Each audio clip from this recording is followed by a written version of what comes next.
ہاں ہاں، cultural pluralism اس کو کہتے ہیں۔ وہ یہ ہے کہ اب تک دنیا میں کسی بھی معاشرے میں مذہب ایک ہی کی حکمرانی ہوتی تھی۔ ہندوستان میں ہندو مذہب کی حکمرانی تھی، دوسرا مذہب نہ تھا ہی نہیں۔ مسلمان آئے تو اسلام آ گیا، اسلام نے اپنی تعلیمات کی بدولت مذہب کو، ہندو مذہب کو ایسا سچ قبول کر لیا، ٹھیک ہے نا جی۔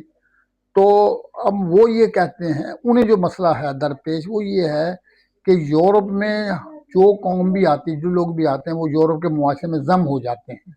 مسلمان آتے ہیں، اپنا کلچر ساتھ لاتے ہیں، اور جب یہ اس نے تسلیم کیا ہے، ہنٹنگ نے کہا ہے کہ مسلمان اخلاقی لحاظ سے بہت بہتر ہیں، جس کے نتیجے میں یورپ کے اندر مسلمان آنے والے مسلمانوں کے ذریعے یورپ کی تہذیب شکست کھا رہی ہے۔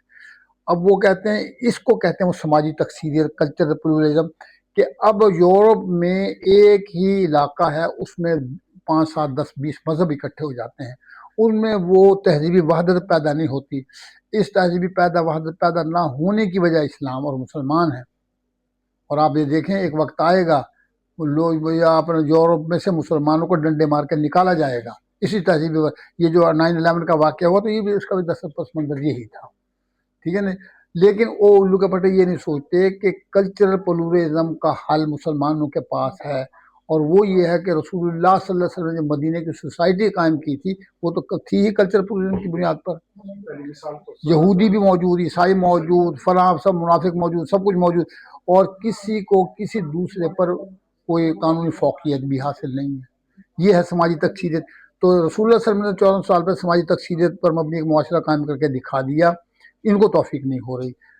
اس کو توفیق اس بنا پر نہیں ہوتی کہ اگر محمد رسول اللہ کے بتائے ہوئے اس ضابطے کو قبول کرتے ہیں تو سپیریٹ تو پھر اسلامی تعلیمات کو حاصل ہوتی ہے، وہ سپیریٹی مسلمان کو نہیں دینا چاہتے ہیں، اپنے پاس ان کا اس کا حل نہیں ہے۔